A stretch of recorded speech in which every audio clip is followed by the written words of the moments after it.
games as available as they can, and we continue to work on that. Dwayne, what's your stance on the Rose Garden, or on the Moda Center, I guess?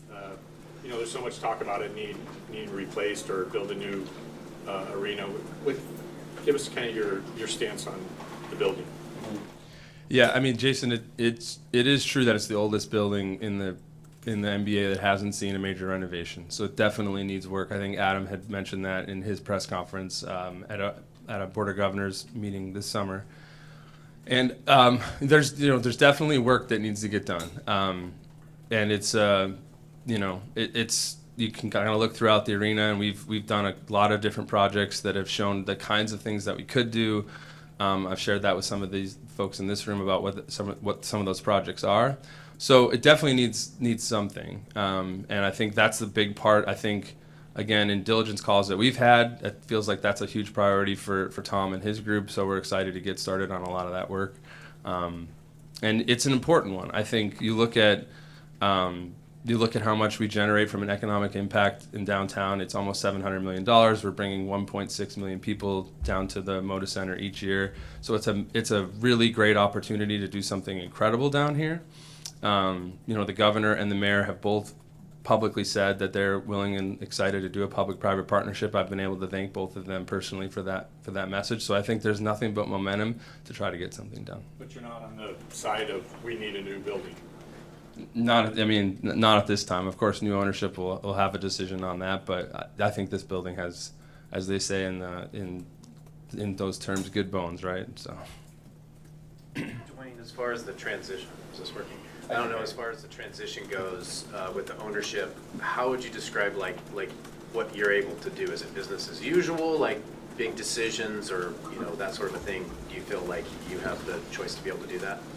Yeah, I mean, that was really a priority for us, even when this process started in the spring, was that it was business as usual. So, Jody maintains her ownership of the team, the estate, all of that until a time when that changes, which we don't know the total deadline or timeline on that yet. But, we've been able to get a lot of projects done around here, been able to sign players, trade players. Joel can talk more about that. But there has not been any restrictions or anything in terms of how we operate the business. And Jody's always been focused on the long-term, sustainability of the franchise, and that's the route we've taken.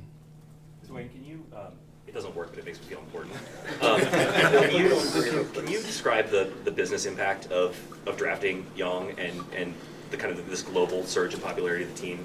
What does that look like for you guys internally, and what decisions have you guys had to make to sort of prepare for what that means? Yeah, I remember in Joe's first press conference as GM, he made a point to say that the team was going to invest in international scouting and players, and he'll be able to tell you this. I hope I'm not stealing his thunder, but this team played the most international minutes of any team in the league, and two of our prominent players are obviously international stars. So for me on the business side, when we drafted Young, of course I was very excited for what those opportunities meant for our organization globally. I think it's really important for us to make sure we build that relationship. There are fans that may have heard of us in China, but there's plenty of new fans who are hearing about the Portland Trail Blazers for the first time, and I think we need to be authentic and focused in our relationship building that we do with them. And of course, if we do that well, I think there's business opportunities down the road. One thing that I noticed this summer, I've been with the team, like I said, almost 13 years, and we were #1 in the league in social media rankings in July during Summer League, which I've never seen before, and a lot of that was due to the incredible audience that Hansen brings to us. And then in terms of our Chinese platforms, which I'm still just getting to know, Douyin, Red Note, and those areas, it's been an incredible explosive growth. So I think this has been our team did such an incredible job in July, I think, building those relationships, and looking forward to starting that for the season. Comment, obviously, it is not to do with your team, but it's to do with another team that will play in the building. Any comment on the Rush Sports lawsuit against the Churns, who are part of the ownership group too by the Blazers here coming up? Thanks, Demi. No comment on my side. Obviously, that lawsuit does not concern the Blazers or the estate.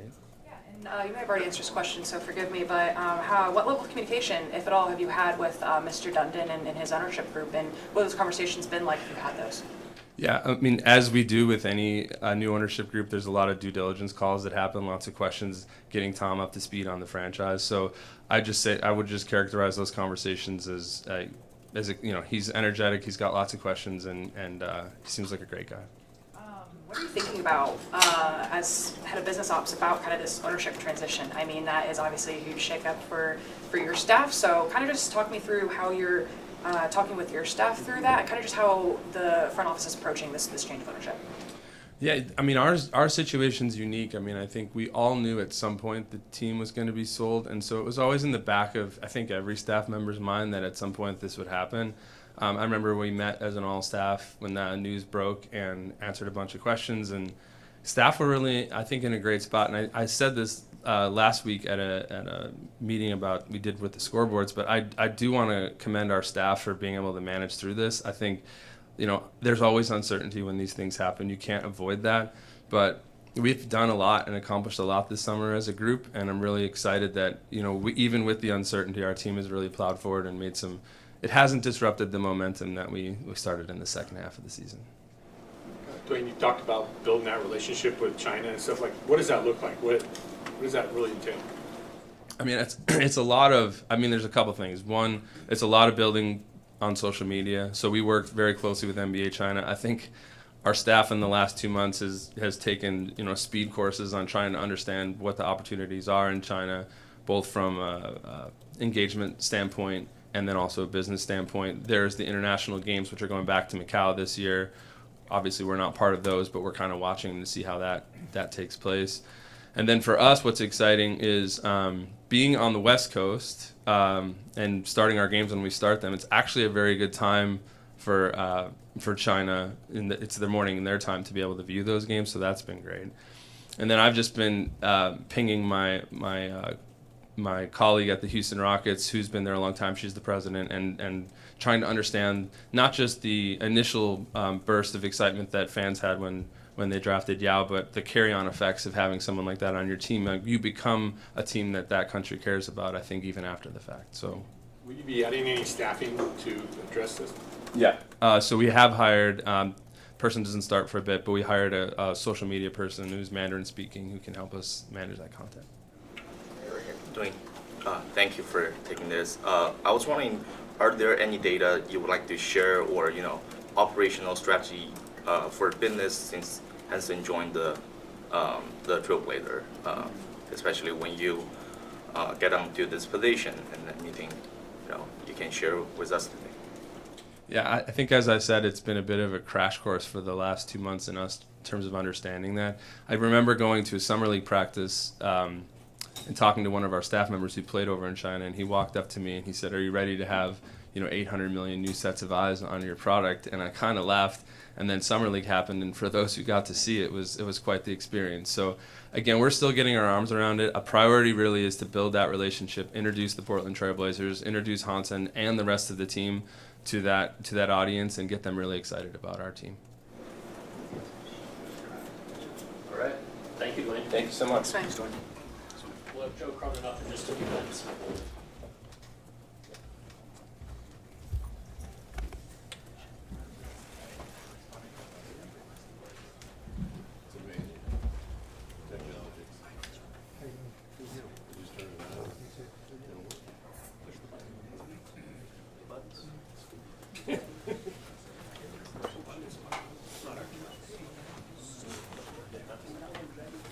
How can the Blazers, which were at $4.25 billion, I think they say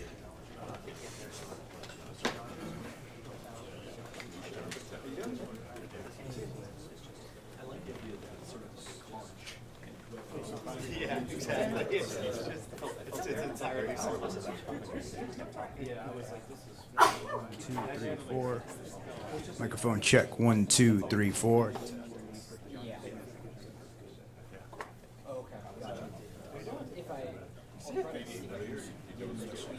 Everyone's talking about Mike's it's just like, I'm not doing idiot tours, doing, going around the Northwest. Went to the Mariners games.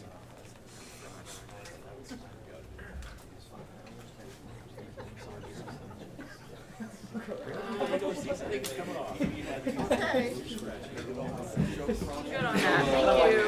Start and then we'll ask for questions after. Hi everyone, welcome. Been a couple months since we last spoke, since Dame's press conference, so just to get you caught up on July, August, September. Had a great off season. Our guys got a ton of work in, probably more than I've ever seen. So just want to give them a big hat tip, to them and our staff for just getting really quality work in. As you know, we're still a young, developing team, and these guys continue to put in the work. So we're excited tomorrow to roll the ball out and see what we got. A few injury updates. I think you're all caught up on Scoot Henderson, and we can get into that a little bit. Tore his hamstring last week in some scrimmages, just 5-on-5 open pickup games. Disappointing, of course. You never want to see a guy go down, but Scoot's resilient. We'll get through this. Hopefully won't miss too much time. Hamstrings are tricky. We gave a broad timeline on it. We said 4 to 8 weeks. I've been told, it could be as quick as 4, it could take as long as 10, and sometimes, if they're stubborn, he won't feel right for even longer than that. So we're just going to rest and rehab and really be diligent about getting him back, and we'll, of course, be smart with, the tempo we bring him back at. We're obviously thinking big picture with Scoot.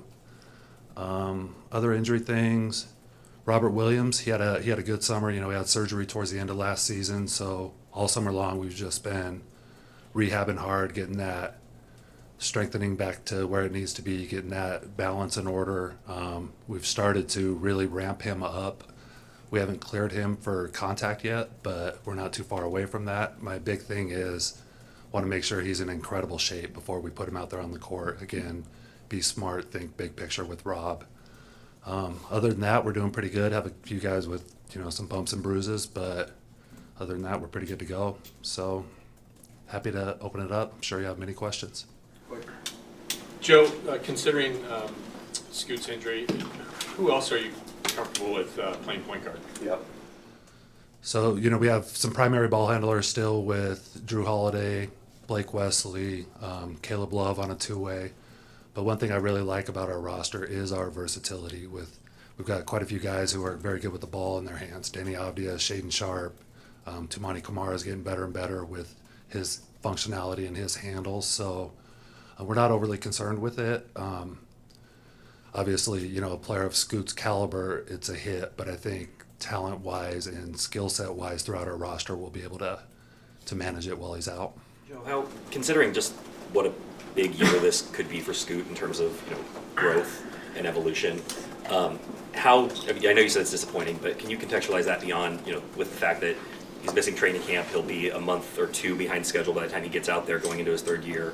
How concerned are you about what the setback could represent for him? Yeah, I'm not concerned, just disappointed because he put in so much good work this off season. He had a strong close to the previous season, especially that second half. So you just wanted to see him hit the ground running. The nice thing is he's been a part of everything we've done this summer. He'll still be a part of, all the new stuff we're implementing. He'll be right there learning it. So it's just getting the rust off, and that can be, a little clunky. It's funny, we dealt with this the previous 2 seasons. Anthony 2 seasons prior when he did his thumb first game, Shaden shoulder first practice last year. So, you forget about those things because, they did get back in a timely manner, and the rust came off pretty quickly, and I expect the same with Scoot. Joe, Scoot's injury, is there any concern that he may eventually end up needing surgery? Everything the doctors are telling me right now is no, he won't. It's just rest and rehab. Of course, if there's a setback, that changes things, but right now it's looking very strongly that it won't need surgery. Joe, with the sale pending, Dwayne said when he was in here that he's gotten a chance to talk to Tom Dundon a little bit. Have you gotten a chance to talk to him, and what have those conversations been like? And then also, assuming the sale doesn't close, let's say before the trade deadline, is it still Jody and Bert that are signing off on whatever you're doing, or is Tom going to be involved in that kind of decision before the sale closes? Yeah.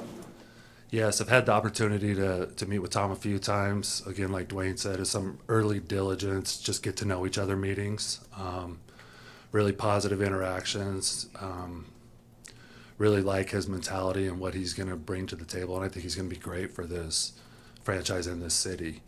As far as how things will work until Tom officially takes over, it's pretty clear. Jody's the chair, she's the owner, she's the final decision maker until that actual transition happens, which we're forecasting sometime, next spring. what do you want to see from Young this season? And then do you have a plan for the two-way spot that you have open? For Hansen, really it's just day-by-day improvement. And, you know, it's hard for a rookie in this league, especially a rookie who comes from international play, who hasn't played, you know, other than 4 summer league games for him. You know, he just doesn't have a lot of quality NBA reps yet. So it's more come in, build confidence, do your thing, get better and better day by day. You know, with him, he has external things that he has to work on as well, of course, just even the English language and these types of things. So really it's just pouring into him on a daily basis, refining his skill set, getting him acclimated to our system, understanding and learning what his teammates are capable of.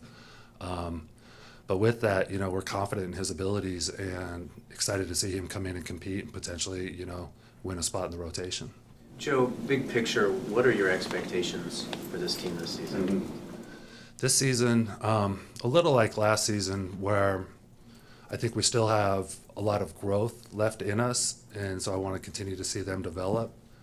But because of last season, I thought we took a really nice step those last 41 games, where not just in wins and losses and functionality, but in our quality of play, establishing our style of play, establishing our identity. I thought we did a lot of those things where we became really defensive minded and understood that this is the way we need to play in order to win basketball games. So for us, I want to see us just continue to make those steps. You know, we've got big bets on over a handful of young guys. Those guys some have popped more than others. They all need to collectively keep improving.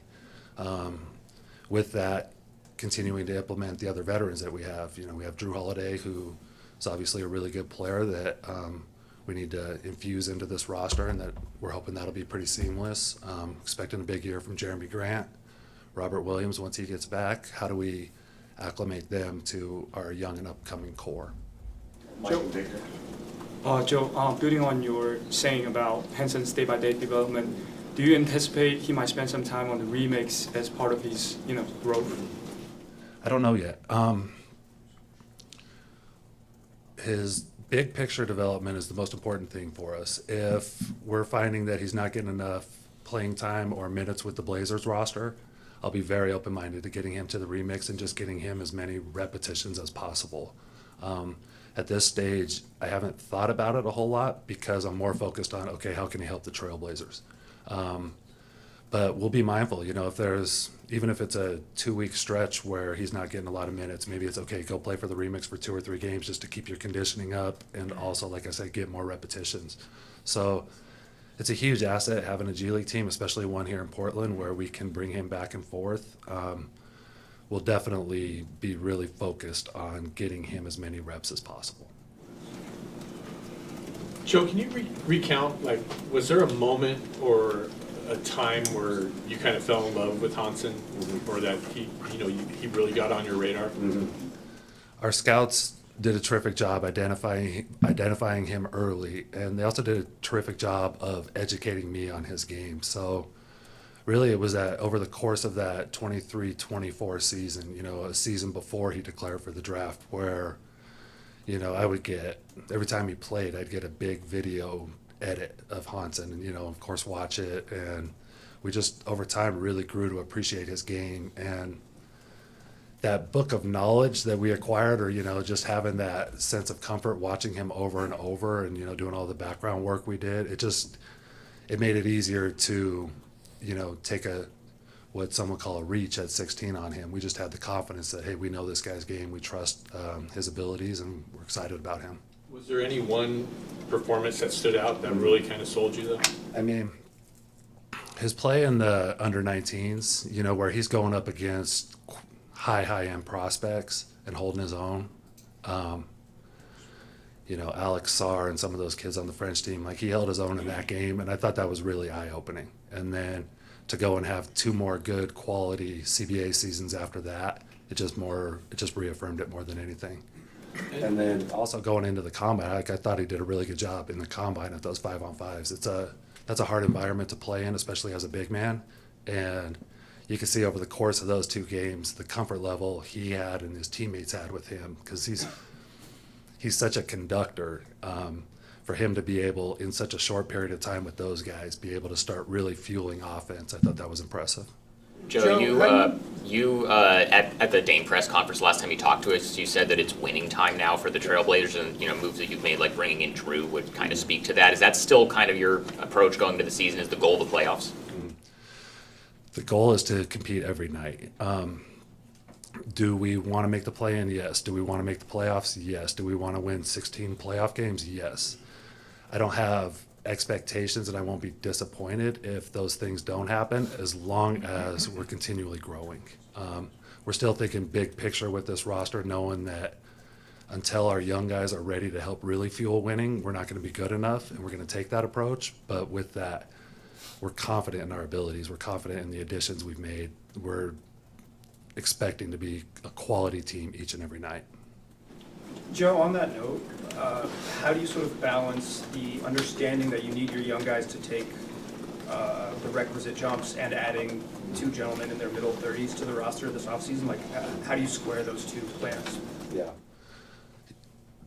Throughout our developmental plan, we've prioritized learning to play the right way. And to do that, we've chosen to put, it's probably not the right word, but guardrails on some of our guys, to where we're not just going to hand them the ball in 36 minutes and say, go nuts, figure it out. We want them to learn to play the right way, to earn what they get, to have accountability in their play. And we've chosen just that approach, with specifically Scoot and Shaden. I think we've seen a lot of that where, when they're playing well, when they've earned their role, they've gotten the minutes and the ball. When they're not playing as well, when their decisions get a little shaky, Chauncey pulls them back a little bit. Some of it's to protect them, some of that is just to develop them the way we think is best, which is, a hands-on approach. In time, we hope it solves itself. Like, we talk a lot about, you're going to earn everything you get. And in time, you hope that eventually those guys just go get the ball and then never give it back. And, with some of these guys, they're already there, a guy like Denny. With others, it's still going to take some time. Joe, I was curious, did you give Dame any tips on how to be a good GM?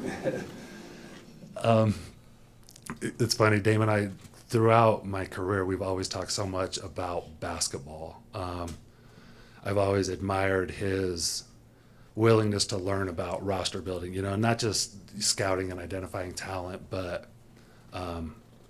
I've talked about this, how much time he and I have spoken about the importance of the salary cap and how it works and the creativity that can put you ahead, or, just the necessary function of it for building a, competent roster. So we talk a lot about basketball and basketball theory. Mm-hmm. You brought up, it's back to the Jrue addition. Just, can you go into thinking of bringing him in and just the depth of what he might provide to the young roster? Yeah. Obviously, still a really good basketball player who, just his versatility on both ends of the floor. Still a premier defender, very, very competent offensive player. So, just adding to the overall talent, we're excited about what Jrue's going to do. And, another thing we really liked about him, and this is where we're getting a little more directive in our roster building approach, is we love the fit with our other guys. Jrue's somebody who is great with the ball in his hands, but he also doesn't need the ball in his hands. So for us, that's a nice fit with guys who we think can do more with the ball in their hands. A guy like Danny, a guy like Shaden, Scoot, of course. Jrue's a terrific complement to them in those regards, where, he can play on or off that ball. So, What's your stance on extending Shaden? I never get too deep into any of these. I want to keep these private between, the player and us. I think, the way we're building this roster and the commitment level we have to all of our young guys, we're very open-minded to, if it makes sense for both them and us, we're very open-minded to, taking this out very long term. Joe, you mentioned the final 41 games and identity that kind of came with that. Denny was a big part of that. How much do you kind of look to empower him, and how much more opportunity do you almost overtask him just to see how far his game can go? Yeah, I think just internally we're so excited about who he is, where he's headed. It's going to be something we're going to ask a ton of him this year. Danny's got a complicated game. His abilities at 6'9" are rare. And dribble, pass, shoot, guard, transition. All the things that he brings. So, with him there'll be a little bit of guardrails as well. Like we're still trying to shape him in or help him get to where he needs to be as a player. But with that comes empowerment, and I don't see why we won't, continue to empower him like we did the second half of last season, and push it to the limit and see what he's capable of. Thank you. Thank you, everyone.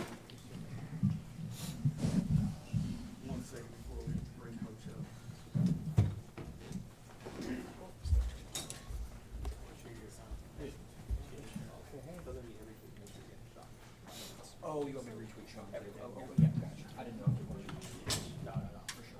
I definitely wanted to do yours. Yeah. Gotcha. No, I didn't know if you were also doing the same. Whenever we do I want to.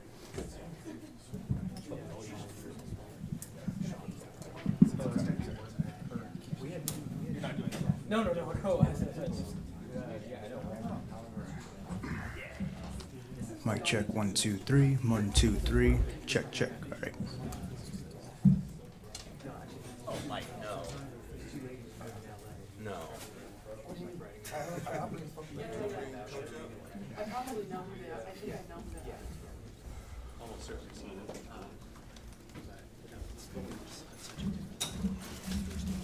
Aaron, I already got that. What was it? Questions for Coach?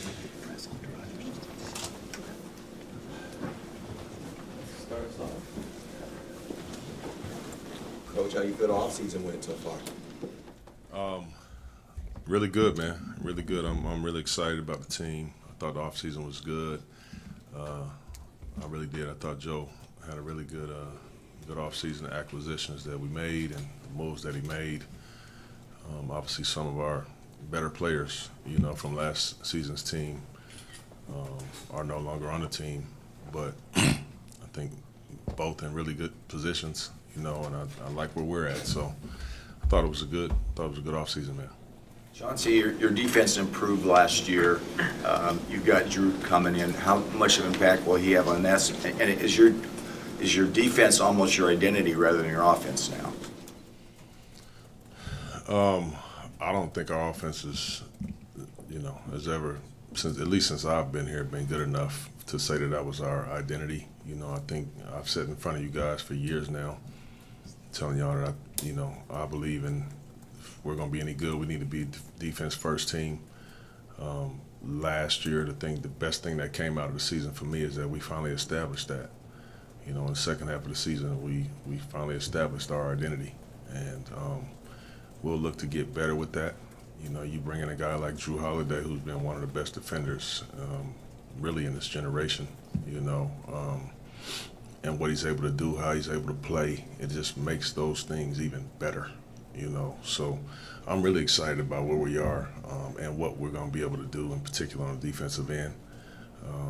The one area on the defensive end that we were really poor at is our defensive rebounding.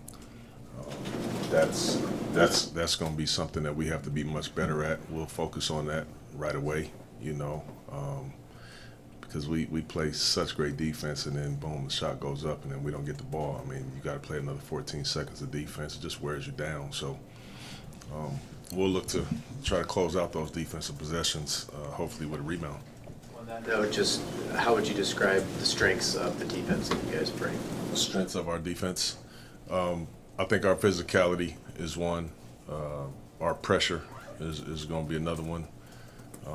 And obviously, when you have Klingon at the rim, he's going to deter a lot of people. He's going to block a lot of shots. Also Robert Williams there, also Hansen. So, we want to be very disruptive defensively the entire time, and then if they do get by us, and when they do get by us, they have to deal with those guys. So I love, what we should be able to do on that end of the floor. Chauncey, you added Splitter to your staff, and from what I saw and what I've heard, his game in Paris was an awful lot like what you want to do here. Can you talk about what he might bring to your staff? Yeah, good question. Good question, Dwight. Yeah, I added Tiago Splitter to our staff.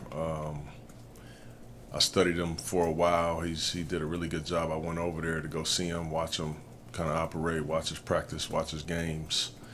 And I really do believe that, I just talked about, I thought us establishing our defensive identity last year was the biggest part of the season.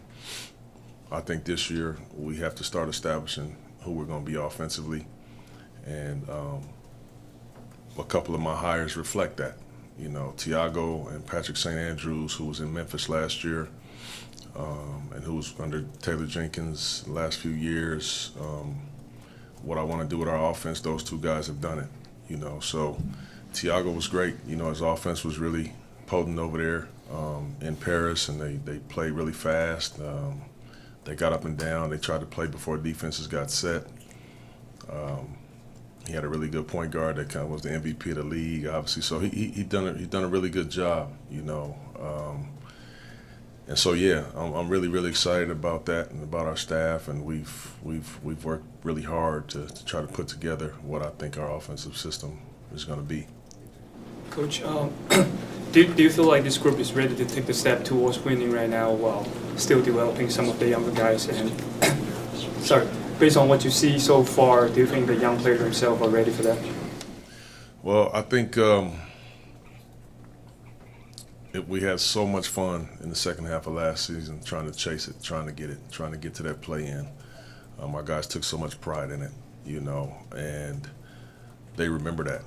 They remember that. And so now we get to start, 0-0 with everybody and try to just pick that up again. I think our young guys are really hungry. I really do.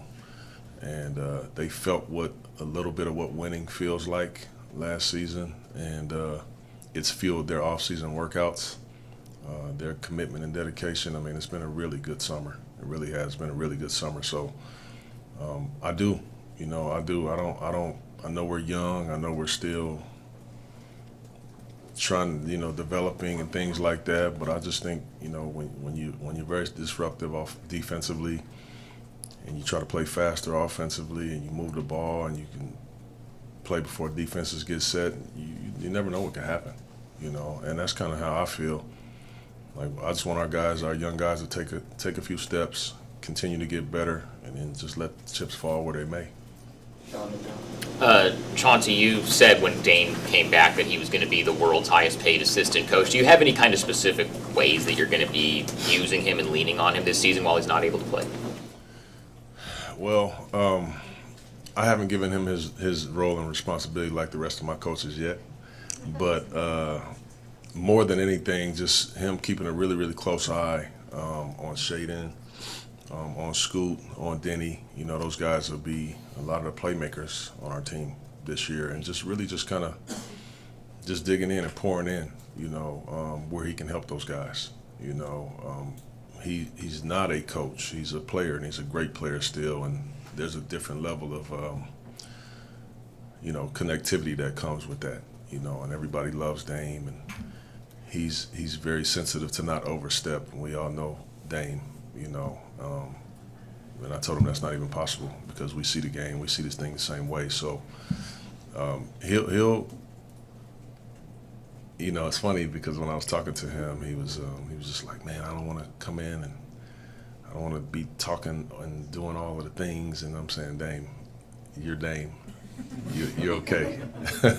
You're okay, bro. Like, just be you. Just be who you always are. They're gonna be looking for that direction, and so he'll find his way. As he's trying to get himself back healthy. Chauncey, in light of the Scoot situation, just what was your reaction to his injury, and what direction do you turn, without him? Yeah, I just feel so bad for Scoot, man. Scoot was Scoot was having an incredible summer. He really was. Certain things that we wanted to work on this summer, he's worked on them all. I couldn't wait for everybody to kind of see him. So I feel really poor for Scoot right now, but it's just another speed bump for him, and he's had a few, and he's really tough mentally, and he will get back and he'll be strong. But man, I do, man, my heart really hurt, for Scoot when he went down that day, and then to see what it's going to be. So it's tough for us, going forward. I mean, obviously having Jrue and having signed Blake Wesley and, Denny's playmaking and ball handling, Shea as well, Caleb Love. I mean, we'll be okay, but, the speed and aggressiveness and downhill and getting to the paint touches and things like that, we will miss that. He's one of the best, and finally playing to his real superpower, was it. So I just feel bad for Scoot. Chauncey, you guys did such a good job in establishing your identity as defense, and Roy Rogers was the head of that, yet he's not back. Why isn't he back, and who is heading the defense now? Well, Nate is doing the defense. I had Nate last year, and Roy did. Roy did a really good job for us, and Roy's a really good coach. And, it's funny, I go through this thing, and, it's tough to say this without people taking it crazy, but, you get to a point in the rebuild where, I said this along both sides of the ball. We're pretty much doing arithmetic. We're doing it pretty good. And then you start to get to a point where I know I've gotten a ton better, and I see this thing differently. I know what I need more of, but we need to start doing a little algebra. And so you got to bring in some algebra teachers. And that's no slight to nobody. It just kind of is what it is. And it's a part of me getting better. It's a part of me challenging our guys more. And it's just kind of, that's it, But Roy's a really good coach. Roy, Coach Fleming, all of those dudes, they're really good coaches. It was just time for me to do something different. Back in July, you described how this year could be really important for Dame in terms of learning how to play with these guys by watching. What are the specific ways that you think that he will need to adjust to fit a year from now when he is back and healthy? Well, one,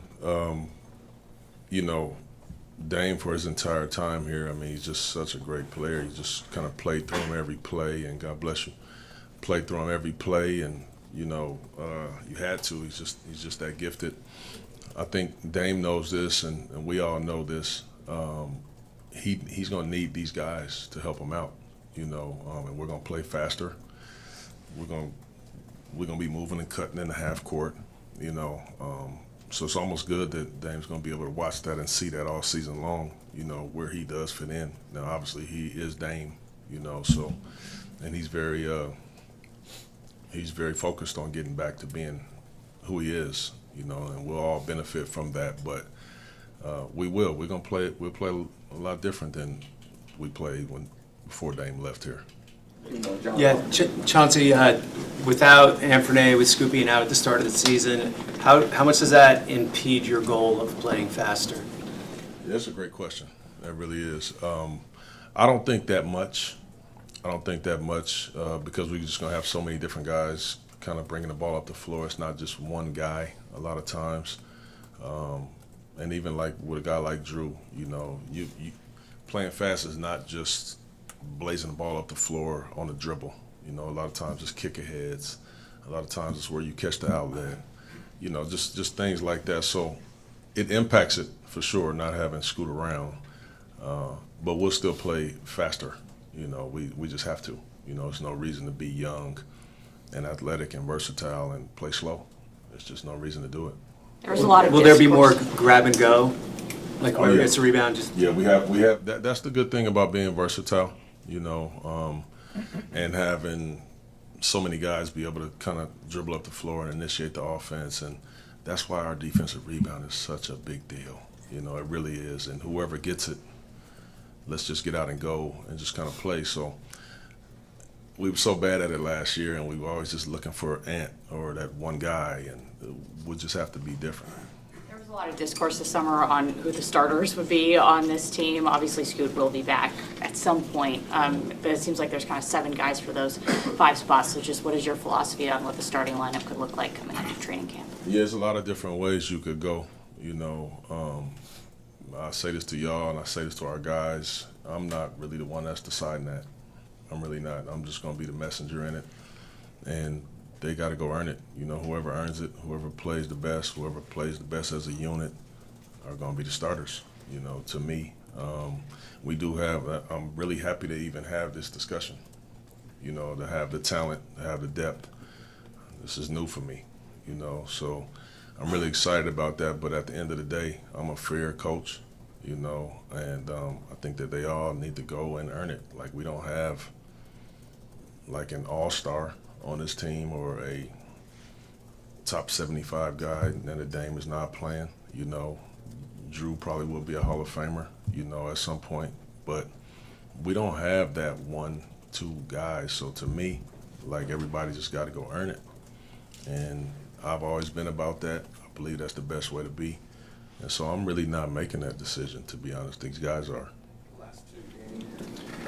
Chauncey, you kind of alluded to the coaching changes. And defensively, you have this identity in being disruptive and wanting to protect the paint. But offensively, you're bringing in new coaches. Yeah. What do you expect your offensive identity to be? You guys have wanted to get out and run, but transition, you've lacked of efficiency. The shot location stuff changed a ton for you last year. You almost eliminated all the mid-range shots. Like, what do you kind of envision the identity of the offense being, and how different will that be compared to the teams you've had? I think it'll be a ton different. I expect for us, again, to play faster, moving the ball up the floor. Not only that, even in the half court, some of the cutting patterns and things like that will be totally different. Not as much standing around, if you will, or just run the pick and roll and the other 3 guys just kind of standing and watching the entire time. We'll get away from those things. We'll be better about that, and just not being as predictable, I guess, if you will. And we have so many guys, our best times, our best games last year, we had so many guys contributing, and 6 guys, 7 guys in double figures, and everybody just kind of sharing the basketball, sharing it. I want to be like that most nights. I want to be playing that way. I think those are the most difficult teams to play against. Where everybody's kind of live, everybody is involved, and everybody's in the action. Everybody feels, valued out there. So that's what we want to try to do. How do you view your center rotation, and how does Hansen fit into that? Yeah, I mean, he's right there in the mix. Obviously, DC, Rob, Hansen, DC, Hansen, Rob, Wap. I mean, we have 4 of them, and it just kind of depends on how they're all playing. If Rob is healthy, obviously he's not really ready to go right now. I think Hansen's did a really good job, these last couple months of just trying to get situated, trying to understand what we're doing. He's definitely gonna play. Thank you, Coach. All right, Coach. All right, one second.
What's this like?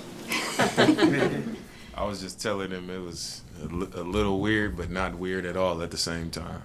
So that's the best way to describe it.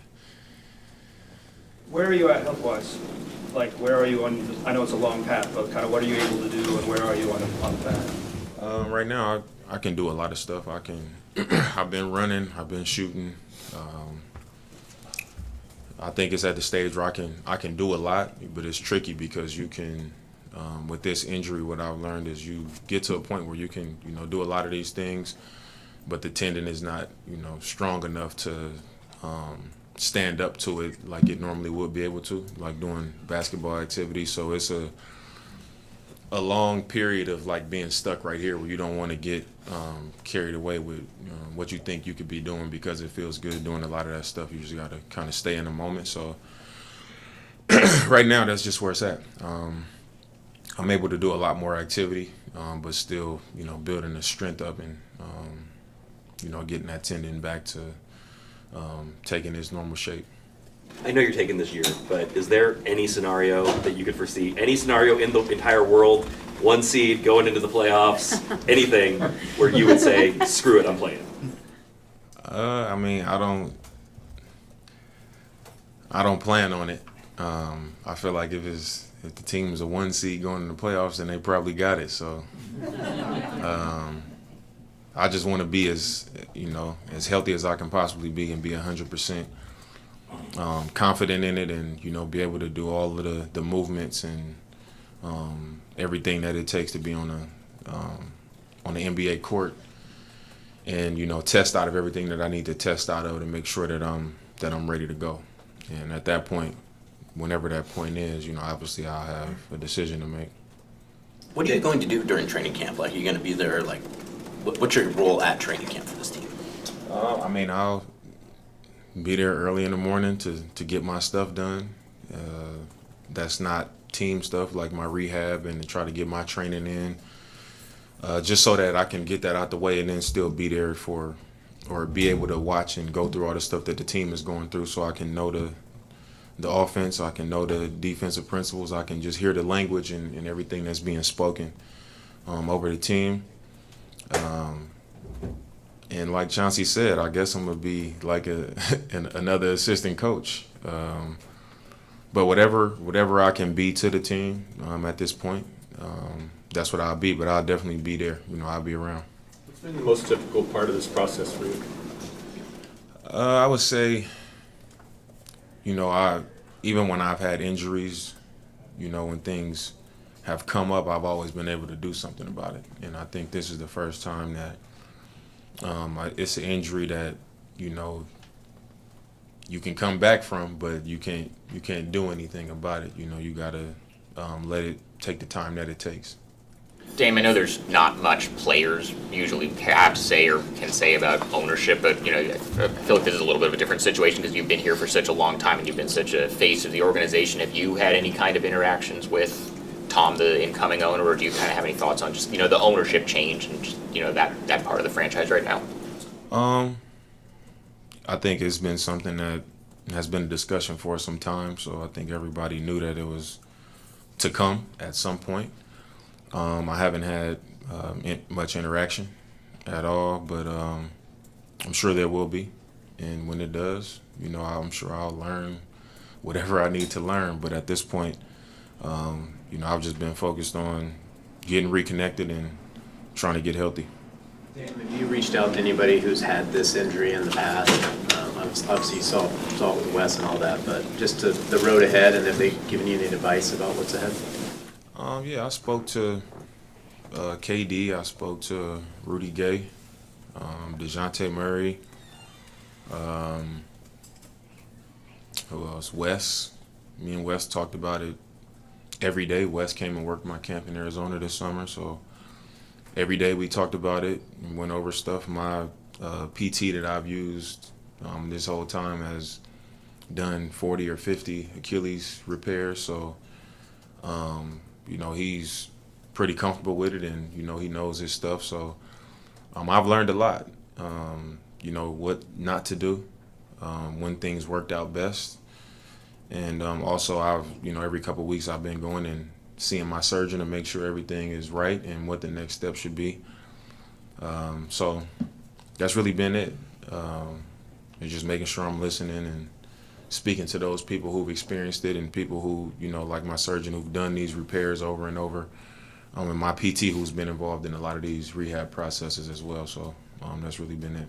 Consistent message that they've given you, like patience or something like that, you know? I would say the most consistent has just been that, don't try to be the guy that does it in record time, because it takes what it takes. And usually when people return to form is because they took the proper amount of time, and they didn't fall for the, I feel good, I can do it, when a lot of times you feel good and, it's still a few layers to the injury that, you got to work through. And that's, getting that force and being able to do a lot of the things that, you can only know if it's working or not on a basketball court, and then to run those types of tests and know that it's all the way right, and that usually takes a little bit longer. So I would say that's one thing they all said that they all had in common. And you had mentioned at the rally about Scoot and being part of his journey, and what the way you feel like he can grow. And obviously he's going to be out for a while. Have you thought about kind of maybe being with him or spending time with him as you guys are both rehabilitating, since you both kind of won't be able to do on-court stuff for a while? Yeah, I mean, neither one of us gonna be on the court for a little bit, so it'll definitely create that window of opportunity for us to have a lot more dialogue during that time. Even if he was on the court, I'm gonna still be around, and it's breaks and stuff like that, and different guys getting reps, and he's on the side where I would, definitely be able to have some type of conversation or put stuff in his ear. But now this puts it, even more of an opportunity where we're going to be around each other, doing this. I'm rehabbing and he's going to be rehabbing and trying to get back to full health. But I'm not going to be like all in his ear, like I just know everything. But, it's a lot that I can share with him from experience. And as a young point guard, I know the desire. I've been there to, want more for yourself and want to grow, want to prove yourself.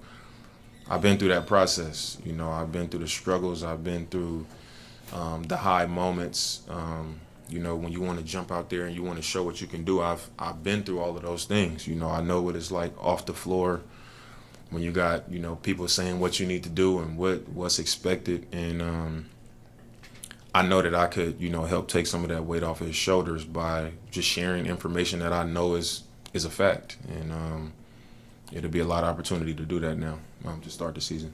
Damian, your last season, when you were on the way out, you mentioned that things were kind of in flux, and you didn't really know. The last year you were here, things were kind of in flux, and you didn't really kind of know where your space was, and the team was incredibly young. Obviously, you were further along in your career, and you kind of looked there and said, this isn't for me right now. What's different about these guys right now? How are they looking at the game? Because there's a couple guys that were here that when you were here previously, where have you seen them kind of grow? Where has the maturation kind of been, and where do you kind of look at all of that right now, and how not only you fit in next year, but where these guys are right now? I think the main thing I would say is when I was traded, like a lot came back from me being traded. So like. I was traded for Jrue, and now Jrue is also on the team. So I would say that, a lot came back from that trade and, all of the trades that took place. And also a couple years went by. And I think, for a lot of the guys, like Shea was here my last year, he was a rookie. Tease was here, Jerami was here. Can't think off the top of my head who else might have been here, but like I said, it's been a couple years, and I think the growth has taken place on the floor, where they had a few years to just be on the court and learn and figure it out and compete and get that experience. And I think that was just a great window of opportunity for that to happen, for that growth. And then now somebody like Jrue being added to the roster, then you add myself back to the roster. I think it puts the team right in that space where you're seeing a lot of the better teams in the league, and the teams on the rise now is like they have a young core, a lot of young talent. They have depth, and it's some vets in there with experience that can get it done. And I look at this team as a team that's right, right in that space. Dame, Tom Dundon and his group have said that they intend to keep the team in Portland, but until an arena deal gets done, there's going to be people who fear the worst. Why does this team matter so much to Portland, and why do you think it's important that the team does stay here for the rest of eternity? I think the Trailblazers mean so much to Portland because it's the biggest show in town that the city is attached to. You know, the passion that the fans have for the team, for the history of the team. It means a lot. You know, even my time here, when I wasn't on the team, the first 11 years that I was on the team, the connection that I've even built with the community has just meant a lot. You know, you see how far it goes when I'm in these places, when I'm at the Boys and Girls Club and when I'm at the schools, and that connection means a lot to them. You know, the Trailblazers mean a lot to them. So it's easy for me to see why, it's important, or it would be fear that the team wouldn't be here. And I'm someone who supports that. You know, I came back here because I wanted to not only play for the Trailblazers, but I wanted to be in Portland, and I understand the importance of that. So I'm with them. You know, hopefully that's the case. There's a few NBA players who are doing the GM at college thing. Can you tell us about how that came to be for you? What you envision being able to actually do, especially now that you're not going to play this season? You know, Steph went to Davidson, put those guys through a workout. Do you see that in the future? For me, this is something we've talked about, I would say, for maybe 2.5 years now. And it wasn't even like a thing yet. You know, I was talking to them about it just because I wanted to help the program. You know, I spent 4 years there, and, I want to see the program do well. And, they have been struggling a little bit, so I wanted to help out in some way. And, it became a conversation, and then it became official. And really something that I care about is just mentorship, and helping push the game in the right direction, and help a lot of these, younger athletes, high school, even in college, learn to do things the right way. And that's why I started my elite camp. Is more of a mentorship program of not only working with them on the court, but also off the court. And it would just be my goal to run a similar program through Weber State, where even the best players can go there. 4-star, 5-star players could go there, but what they will be getting by going through the program would be something, that can't be bought, and encourage better things for them as individuals, and just for the game of basketball. So that's really the goal that I have with, taking that role on at Weber. There's going to be a scenario where you're like going to a high school game, calling the staff, listen, there's a sophomore, we got to get on him right now. Yeah, I mean, I could. If I saw a sophomore that made me feel that way, I definitely could do it. So, yeah, I mean, it's possible. Dame, what are your initial thoughts and impressions of Hansen from having watched him in Summer League and then whatever time you've been able to be around him this summer? I think he can really play. I think the first thing that stuck out to me was like his feel for the game. He just knows how to play. He knows the right pass to make. When he gets the ball in the paint, it's like he knows how to find that space to get a quality shot off. He's physical. And I like his personality. His personality off the floor. You can tell he has personality on the floor. And to me, that just shows, he has confidence. And that's something that he's going to need, coming to America, having to, learn English, and then having to, play in the best league in the world. That's something that you're going to need, and I think he's going to need that. So, when I saw him, those things stood out to me. And Dame, so as much as an injury is a physical issue, it affects your head game too, between the years. And so coming back to Portland at such a consequential time, like, what are you doing around Portland to fill your cup? Like, is it nice being home? What are you doing to, take care of take care of your head as long as you're with your injuries too? My head has been great. You know, I think one thing that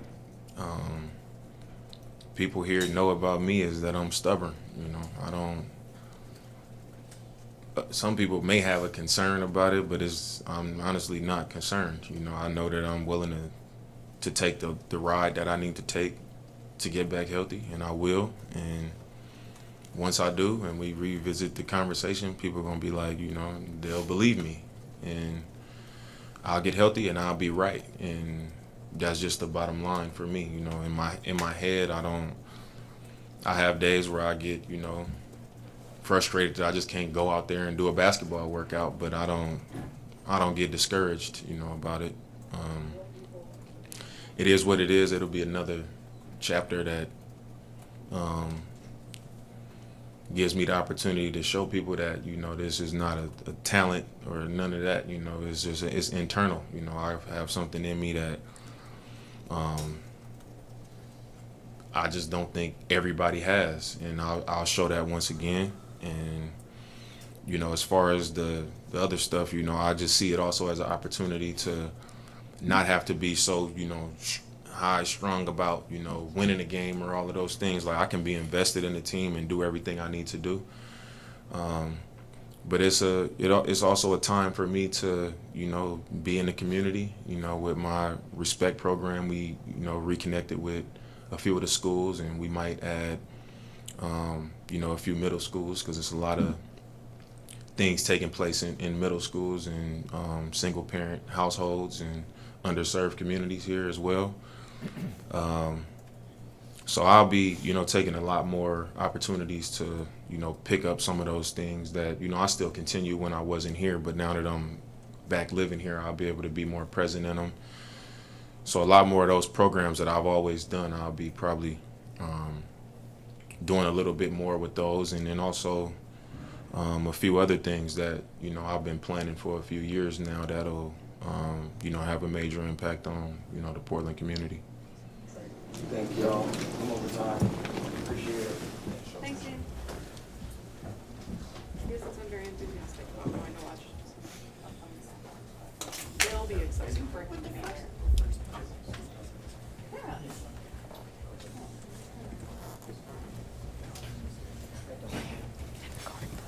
Listen, if Damian Lillard, you go here.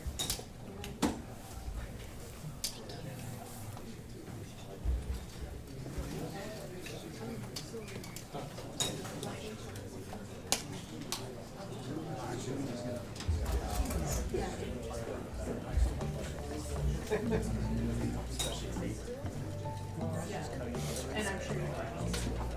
Yes, that's what the few videos I saw from summer league. I was like, this is so cute. Oh, so.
Hello, everyone. Hi.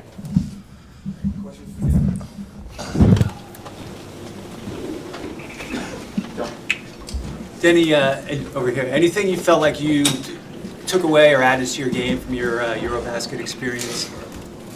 I feel like I feel like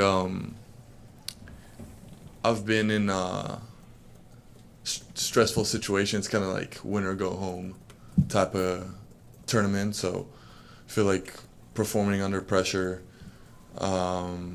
taking care of the ball, and just creating off the dribble, going left. So yeah, that's about it.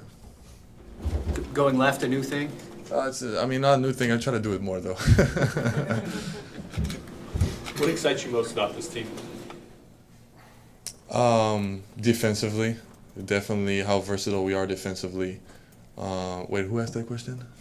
Okay, I couldn't see. Sorry. Defensively, how competitive we can be, how young, athletic, fast we are. I think our game style is going to be very fun to watch. And yeah, we have good competitors with good mix of vets, and I'm really excited with this team. Could you elaborate on the defense? What do you like about the makeup of the defense that you guys can bring? Just the versatility, as I said, being able to switch multiple positions, being able to have big bodies on the floor, rebounding, crash into offensive glass. Just, I think it's just a big part of what we're gonna do, and it's gonna give teams a lot of trouble. And what do you see as your role on this team? My role in this team is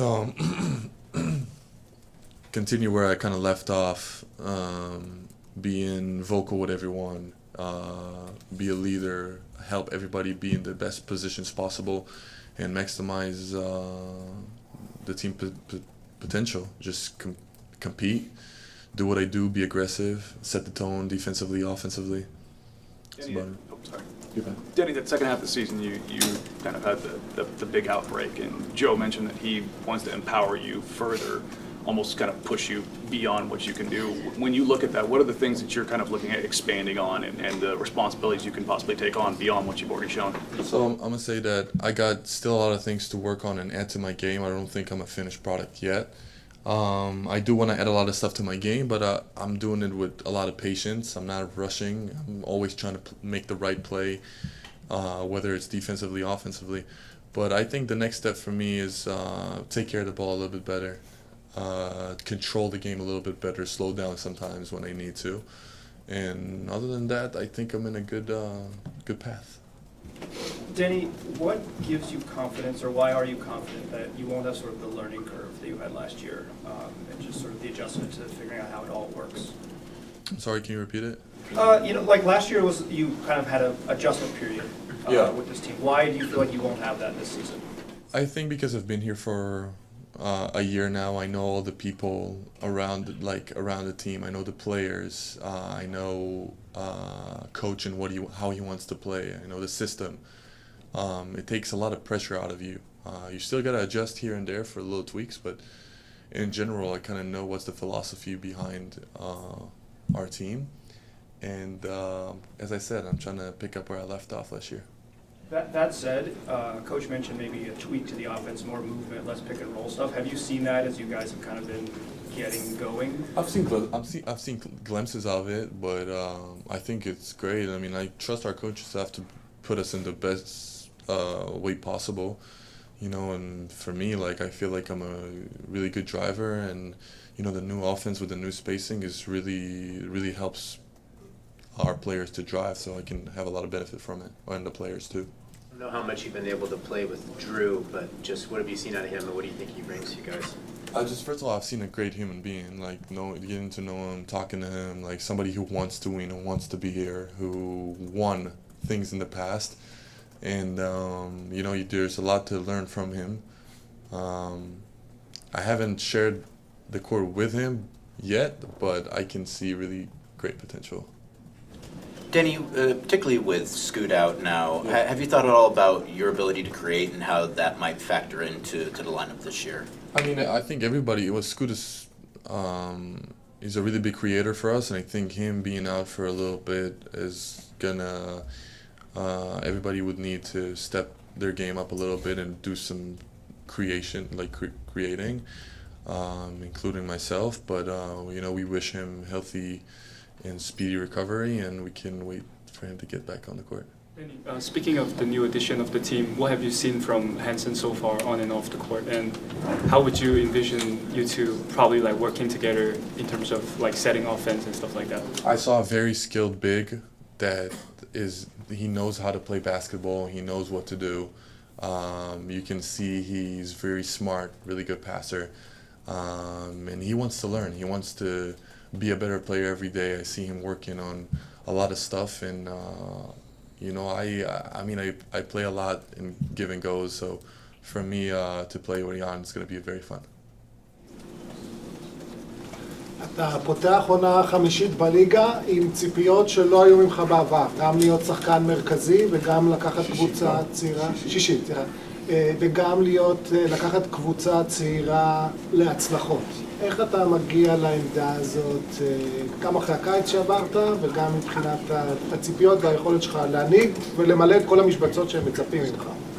ציפיות תמיד יהיו, וזה חלק מהקריירה שלי. אני חושב שבסך הכל עברתי כבר כברת דרך יחסית יפה, בשביל שיהיה לי ניסיון לבוא ובאמת להגיע יותר מוכן למעמד הזה. אני עובד מאוד מאוד קשה.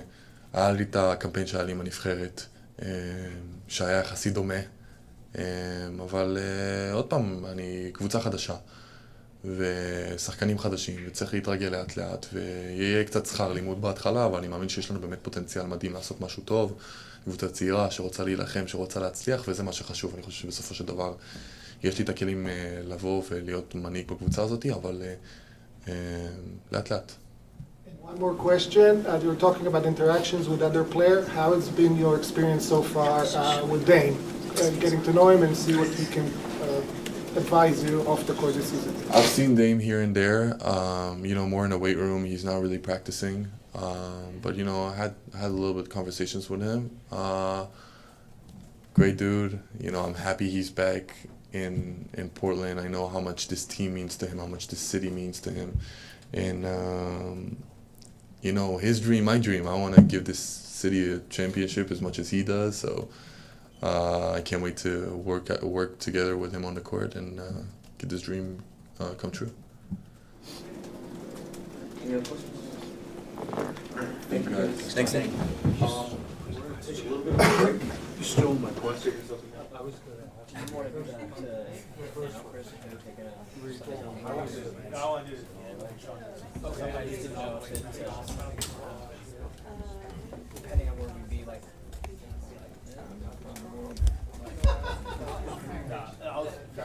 Yeah, I just didn't want to, just whatever season.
It was very busy.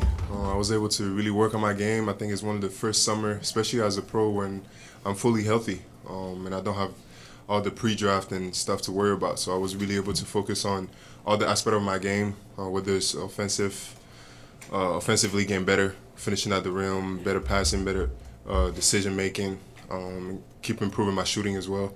And then defensively also, watch more film. How can I get better in that aspect?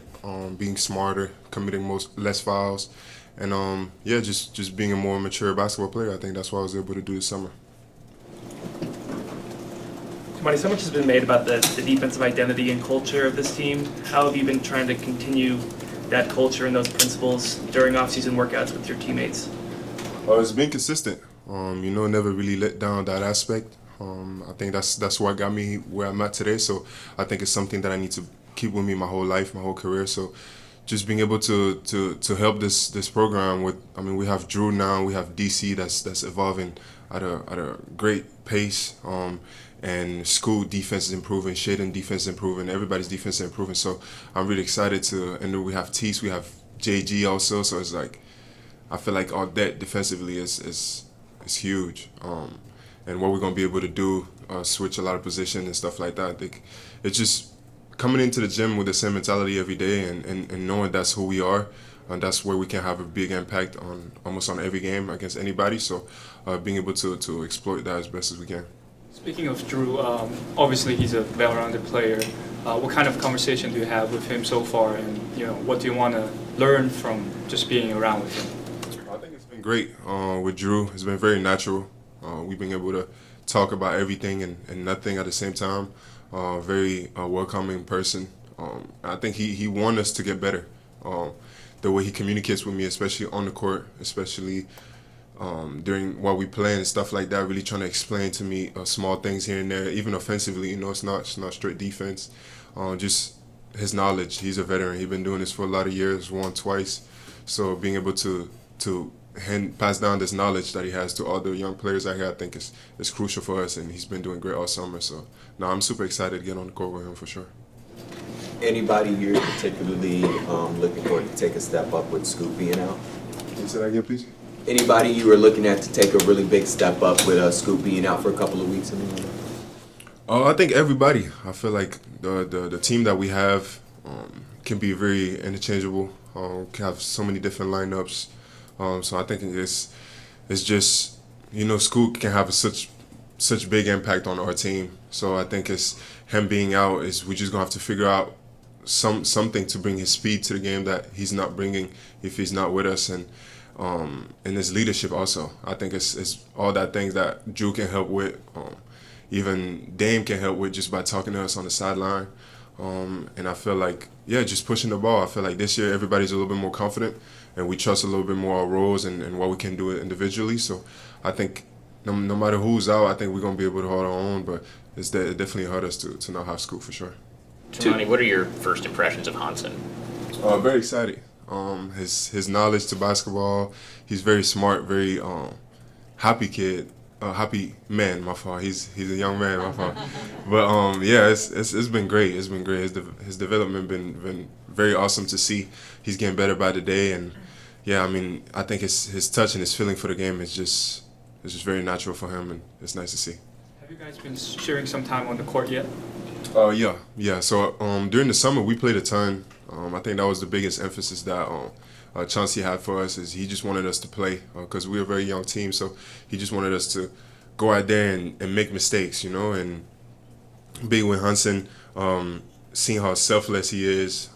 He doesn't really care if he scores or not. He's going to try hard a lot, but it's an adjustment for him for sure. But no, he's been doing great, man. So yeah. You made the second team all defense, and it's something you've kind of prided yourself on, is working towards that. Not that it gives you kind of a green light to go away from that, but do you feel like you're confident enough now defensively where you want to try to expand your offensive game a little bit more to try to complement that? For sure. I think everything was step by step for me. I was drafted 52nd, got traded within a month, so it was really hard for me to find my identity at first, and then I think I was giving a lot of free space defensively, and I think that's just where I wanted to take off, and that's what got me here today. And like you said, I feel like I can't really be stuck on just being a defensive player. I feel like I always knew how to play offense at a high level. It's just I'm out of position. My whole career in high school and in college, I was a 5-man, so it's a lot of adjustment to that. Being able to learn how to even dribble the ball. I had to go back to fundamentals, how to properly dribble the ball, how to properly run to space and stuff like that. So it was a lot of things that I had to learn the past 2 years that was just out of norm for me. And I'm very excited what I'm going to be able to show this year, and I feel like my offensive game is improving every time. Have you or your reps talked to Joe about a contract extension? I leave that to my agent. I'm really more focused on basketball. It's only my third year. I'm still trying to kind of understand this this business side of the sport. But no, it's more just try to focus on basketball. How can I get better on that aspect, and everything gonna work itself out. So. Do you know if they've had discussions? I think it's a possibility. You know, like I said, I'm trying to kind of stay away from that right now. Trying to really not preoccupy myself. Like, if I take care of my business on the court, I think everything gonna go well outside of it. Tamani, just in general, obviously when you get your award for defense, Donovan Kling moving into starting role, Jrue Holiday, a lead defender. I think Denny even has like a lot of possibility on that side as well. Have you thought about kind of the potential for this team as a defensive unit and what that might be?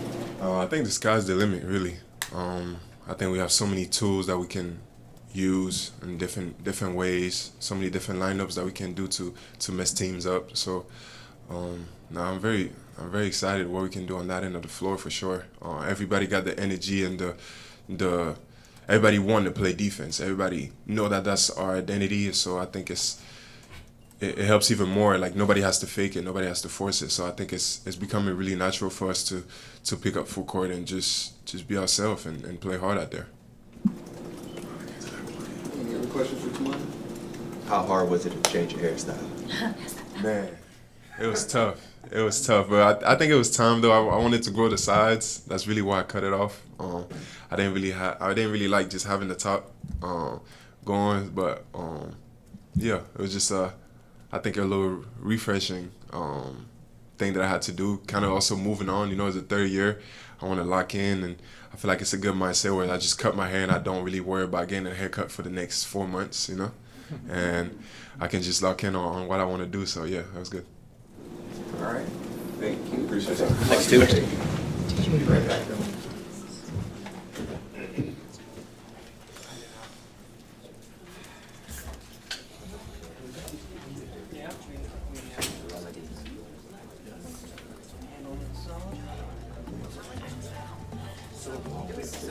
It was so smart. Right. But I just keep waiting for.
Y'all want that early? Is it Espanol? No, it's not. Okay, question for Henderson. So Scoot, just first off, the injury, kind of your thoughts on it, disappointment. I mean, everyone's been talking about how hard you were working in the off season. So just kind of where your head is at after kind of that unfortunate news. I'm feeling good. My head is where it always is, controlling what I can. Obviously, it's a little minor setback, but things like this, you come back stronger than ever. So, it's obviously tough for when you go through the off season and working really hard, and then weird accidents happen. But I'm just blessed it could be worse than it is. So. Scoot, what was it like this summer, doing those workouts and those runs with Jrue, knowing that you're going to play with him? Oh yeah, that was fun. That was fun. Just getting used to my teammate. Just getting used to my teammate playing along, playing against him. Obviously one of the most premier defenders that the game has ever seen. So for him to pull up on us in LA and for us to get some work together and against each other was fun. Through no fault of your own at all, but you were kind of the impetus that started the Damian trade. So just what has it been like for you now that he's back? Hey, Rip City got what they want, man. So I'm happy that Dame's back and he's back at the crib. Just some veteran, togetherness with Dame coming back and also Jrue. Man, I'm just ready for the season. What is it like for you to just have actual veteran point guards on your team? Because you haven't really had that as much in your career. Yeah, it feels good. I mean, it's cool that, I've been able to be blessed in the position that I was in my first year, my second year, and then now that I have Dame and Jrue. Looking back, just Anthony and Malcolm, those guys were amazing to me. And, they taught me a few things here and there, but to actually have some veteran and really experienced guys like Dame and Jrue, man, it's going to be fun. I feel like it's going to be fun to play along, play with them at practice and all that. Is there anything specific you worked on for your own game this season or this summer? Yeah, definitely. Worked on a whole bunch of things, but the more detail you can work on something, the better you get at it. So I've been working on just shooting off the catch and shoots, off the dribble, a lot of just my pickups, staying solid within that follow through. I think that was my biggest thing this past off season, and also just make sure my body's getting rest, make sure it's getting recovery. Really focusing on that and focusing on that this upcoming season. Hopefully just a big role. So. While you're sidelined the next month or so, what will you be able to do, and what's your mindset? Opening the season in this position. I'll be able to watch. That's always a great thing to do, to be able to watch, see how I can be implemented into the offense, with the things that we have going on here with the Blazers.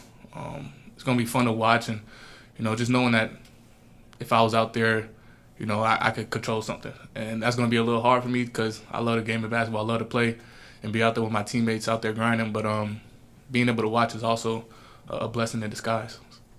If you look back to yourself this time last year, what do you think you grow as a person and stepping into your third year of the career? What are some of the expectations that you set up for yourself?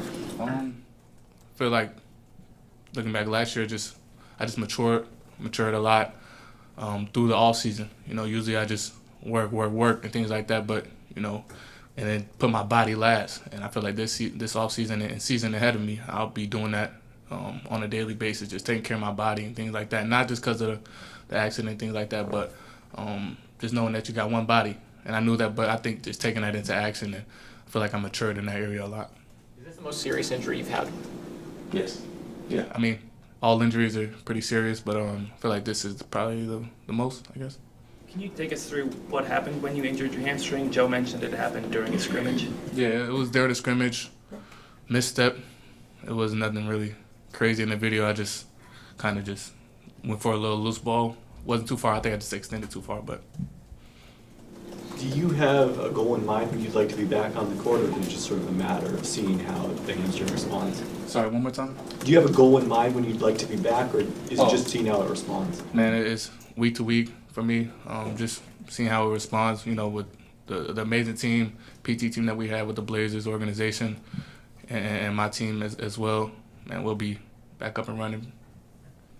Scoot, obviously the run-up's going to be a little bit different for you now with the injury, but Chauncey was talking about how bringing in Saint and bringing in Tiago and how different the offense is going to be less static. There's going to be more movement, more unpredictable cuts. You've said so many times over the last couple of years, you just want to hoop, you just want to go out there and play. Like when you hear Chauncey say that, when you guys are kind of going through this stuff, does that, again, in spite of the injury, does that kind of empower you and make you feel like that this is going to be more complementary to how you want to play? For sure. I think the way we're playing this year is going to be a lot faster. You know, we always talked about how we wanted to play fast, but there was never really any construction around it, so we were kind of just free roaming a little bit. But I feel like this year with Saint and Tiago and CB with the head of the snake, I think it's going to be a lot of fun. Like you said, a lot of unexpected cuts, and I'm going to be able to know where everybody's at. You know, we're all going to be moving in unison, so it's going to be fun. It's going to be fun. We're going to be playing fast, getting up shots. So. What are your first impressions of Jan Hansen? Man, I call him Hein. Like, you got to do the nene when you do the Hein. But, yeah, I'll tell you. Is he coming here yet? Nah, yeah, hopefully you do. I'm going to tell him to do it. But, man, that's big fella. Big fella, man. He's skilled, like really skilled. I remember seeing him, I think it was one of the pre-draft work, and I'm like, I don't know if you can talk about that, but hey, I seen him. He was doing good, man. He was just out there balling, man. And I remember talking to with a few of my teammates at the time. We're just like, sheesh, like you got bag work. But nah, I feel like Han's gonna do really good, man. I'm gonna just try to do my best at, you know, coaching him while I'm on the floor, and the rest is up to him. You know, he's really skilled, really basketball oriented, and he wants to learn. He's smart whether he knows a lot of English or not. You know what I'm saying? So he knows a lot of basketball terminology. So it's gonna be fun. It's gonna be fun to play with him. At Summer League, some of his teammates were teaching him different English phrases and words. Have you guys been doing that this summer? Yeah, we've been trying to. Like I told you, I've been, you know what I'm saying, a little joyful bag. Trying to get in it. I know how it is to be kind of rookie, and I don't know how it is to be a big and not understand too much English, and you're surrounded by it now. But I can kind of just give him a little feel with him and Caleb. Just try to make it fun. You know what I'm saying? Try to make it fun while you're here. You know, we blessed to play this game that we love, so why not have a little fun with it? Any other questions for Scoot? All right, thank you. Appreciate you. Thanks, Scoot. Thanks.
Jeremy? European leagues, of course, this for Jerami Grant. There he had to do more than that. How do you feel your offseason went? Went well. Great off season. Got to get back home. Work on a lot of things, you know, I wanted to work on. So definitely excited about the season. Jerami, last time we talked to you at X interviews, you were pretty frustrated. Where are you at mentally heading into the season, just in terms of where you fit, the plan, all that? I think we took some strides to get better, especially this offseason, getting Jrue, Dame back. I think I'm excited. I think we're definitely moving in the right direction. I think everybody's goal is the same now. I think we're moving towards winning. So I'm excited about it. A lot of talk about defense being your guys' identity. What do you think is the ceiling of this team's defense? How good can it be? And what does that look like? What is when you guys are clicking on defense? What do you think that's going to look like? I think we can be a top defensive team in the league. We had a ton of length. We have a ton of physicality. A lot of guys who can shut their man down one-on-one defense, and a lot of smart players, a lot of defensive awareness on the court. So I think we can be a top defensive team in the league. We just got to make sure that is our identity, like we're saying. Jrue, what does Jrue bring to this team? A lot. That leadership, and then winning mentality. It's won 2 championships. I think he's a winner. He's a great player. He's extremely talented. So I think he brings a lot to the team. It helps to change and shape the team differently. So. Jerami, you, Dame, and Jrue obviously all played together on the Olympic team, as won a gold medal together. Like, how much do you kind of look at that and use that experience and that time that you guys spent together and being able to kind of transition that into this team? I think it's huge. Knowing these guys, you know, obviously played with Dame before he left and came back. But first time getting to play with Jrue in the NBA setting. But to be able to play with them on the biggest stage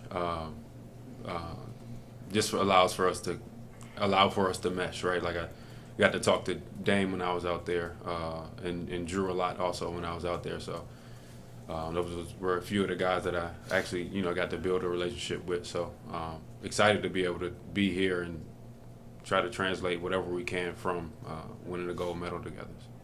What was your first, thought when you heard the news that Dame was coming back, considering, Dame was a big part of getting you here in the first place a few years ago? I'm excited. I think that shifted the mentality of what it was for the last few years, mentally, going into the season not knowing,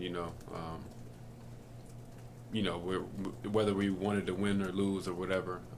But now, I think it's definite. I think everybody's on the same page, and I'm looking forward to where we're headed. So. Jerami, it's been 5 years since you came off the bench, I believe. You haven't come off the bench since maybe the bubble.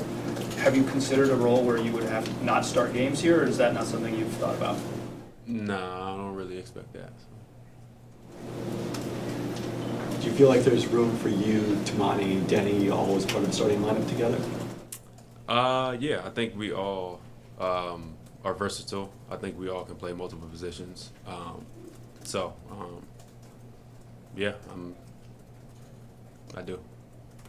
Jerami, have you been approaching to the rookies yet? And more specifically, what's your impression of Henderson so far? Yeah. Rookies are really talented. Henderson is really talented, really skilled. He's getting better every day. He's learning. He has great footwork. Just teaching him the ins and outs of the NBA. I try to, talk to him, whenever I can, and telling him where to be on the court and stuff like that. But I think he's doing great. I think sky's the limit for him.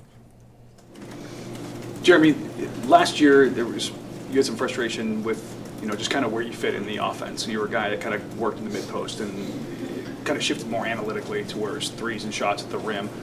entirely new offense now with Santiago and Steve each kind of putting that together. How do you kind of see yourself in your game fitting in that, and how much of your game is going to have to change to fit that? I think, yeah, definitely very frustrating, last year with the offense and things like that. I think this year, CB, Joe shifted, the coaching staff to where the offense is different. The offense is different. I think it does fit what I do on the court.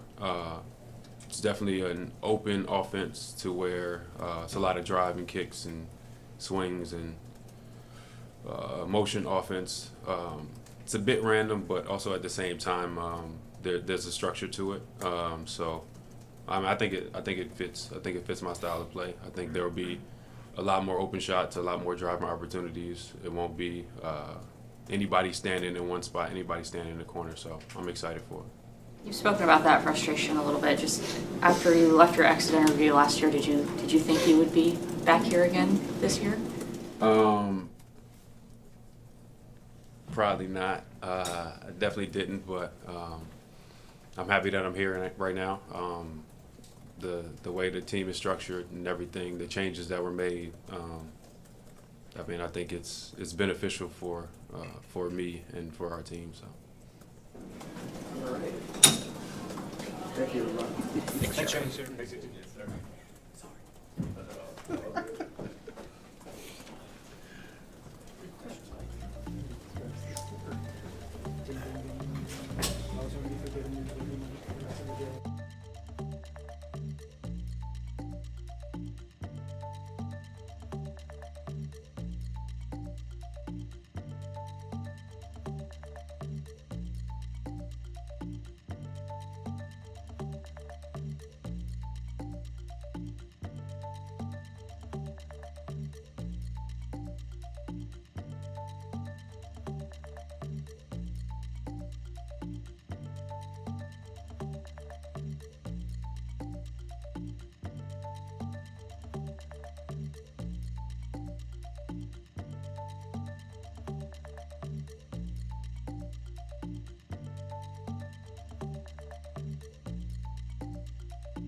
What's this like, just wearing a Blazers uniform right now? Pretty cool. It looks pretty good on me.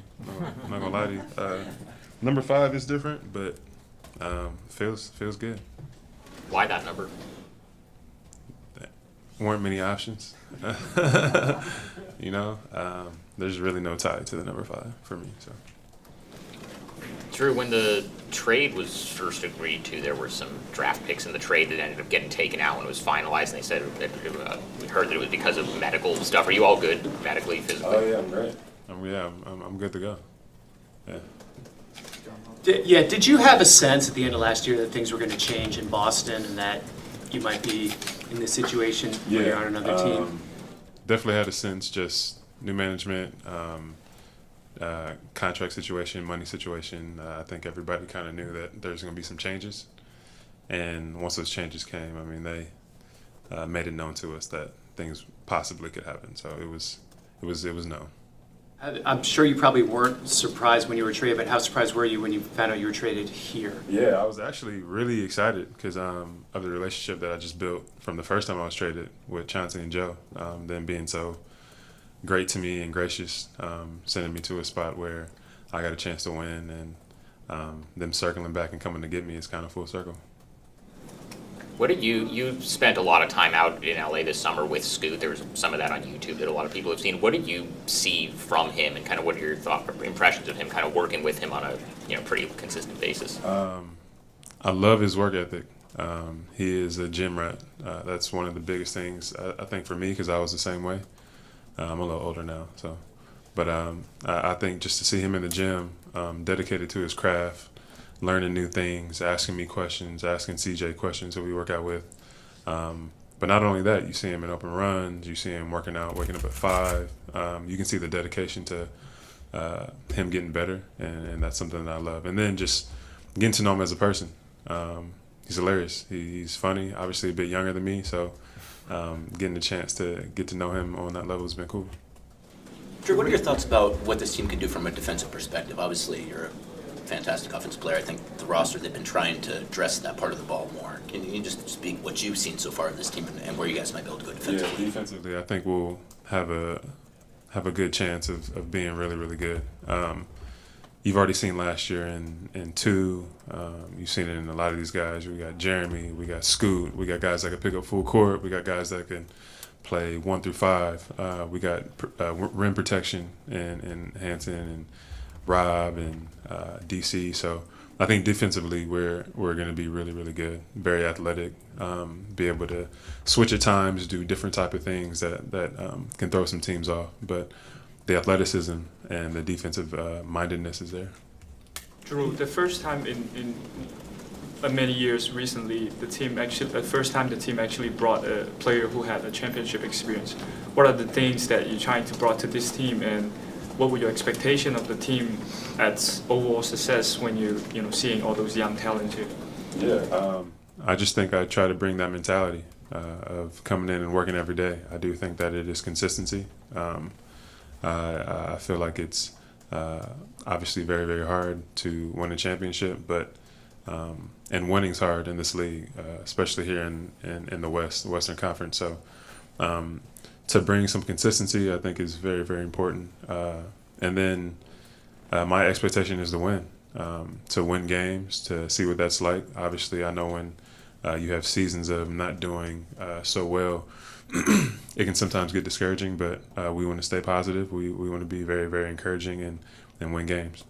Jrue, at basically every stop in your career, you've been a guy who can toggle up, toggle down on offense, whether it's in New Orleans, in Milwaukee, Boston. You fit in so many different systems. When you look at what CB and Tiago and Saint are trying to do and being more random, is that something not only for you, but something you can kind of impart on the young guys of like how to actually do that, the difference between being a guy and being the guy and working within that, just because it's so different kind of from what the systems have been here for the last, decade? Yeah, I think I've done a little bit of both. I think I've been the guy and I've been a guy, and I think to be a star in your role is very, very important.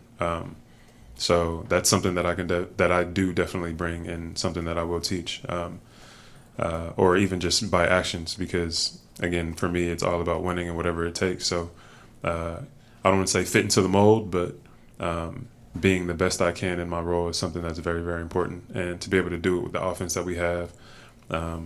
How fast we are, how athletic we are, how we can get steals and rebounds off the break and push it into the open floor, I think is really going to be beneficial to us. In your experience, good defensive teams, do they have a common trait or anything like that? I think it's a lot of everything. I think one big thing is rebounding. Rebounding is huge. Obviously, when other teams get offensive rebounds, that's it kind of steals that energy. It takes that momentum away. Not only that, I think direct drives to the basket where our guys get blown by is something else that really can kill a team's defense. You've seen guys from last year. You've seen these guys really be able to lock in defensively, and now that we have so many guys that are like that, I think it's going to be really frustrating for offenses. So us getting more steals, I think is going to be great. Less paint touches and less threes for the other team, I think is going to be great. And then how athletic we are in transition is something that's an advantage for us. What have you seen from Henderson so far on and off the court, and how much do you think he can contribute to the team right away? Yeah. To be so young, he's very, very skilled. A very, very smart player. He's huge, by the way. He's really tall. So I think his mobility, how well he's able to move at his height is an advantage, especially for him. He can shoot. He can pass. And I think with that, especially in the league now, where it's not really like you throw it into the post and give it to a big and he goes. Him being able to play off the pass and play with athletic guards like the ones that we have, I think it's going to open up a lot for him. And then he's just so open to learning the language, learning just the game, how we play it over here. And then off the court, he's just hilarious. I think he really just enjoys life. He enjoys being here, and that's really good to see. Jrue, looking at the defense, can you just cling in the importance that he brings, down low? Just can you describe how important he is? I think one of the first times we played pickup, he blocked my shot, and I told him don't ever do that again. But he's he's a rim protector. I was in Boston when he was at UConn, so the year that they won. I think being able to kind of watch him from a college perspective and then kind of see him here and just how much he's grown and just from college and having a year in the league has been great. So rim protection from him. You also have Rob Williams, who is a great shot blocker, and I'm sure he learns a lot from him as well. Has he blocked your shots since then? He has not. He's tried though. He's tried. You should ask him. I don't know if you already had him. He hasn't blocked my shot after that. To go back to the number, 4 and 21, obviously taken to the ones you've worn before, but did you have 11 as an option? I did not have 11 as an option. I would have for sure went back to 11, which is my first number in the league, and feel like I played half my career in 11, but no, it was not an option. Jrue, I think there's a kind of a narrative that you're here to mentor and that you're in the twilight of your career. Is there anything kind of inside of you that it's like, hey, I still got it. I think everybody here knows that I still got something. I think for maybe the last couple of years, like I said, I've started my role, and that's what was needed to win. So whatever it takes to win, that's what I'm gonna do. Can I still defend? Yeah. Can I still score? For sure. But I think at the same time, being able to build something here is something that's super important to me.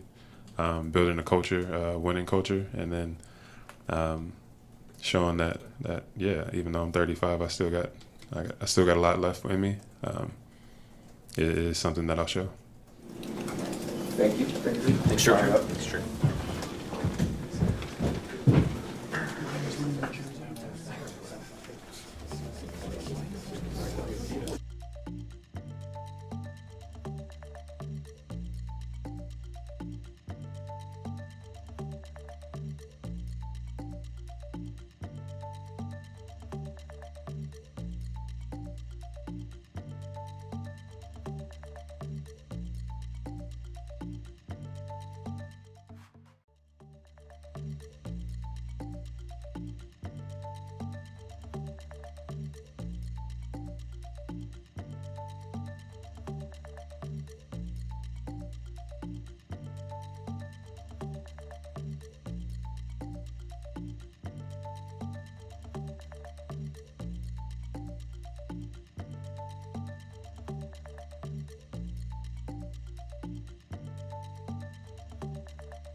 How's the off season?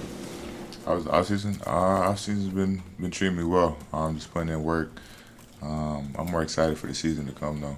It's been like 5 months, so I'm ready. So. What was your biggest area of focus or areas in the off season?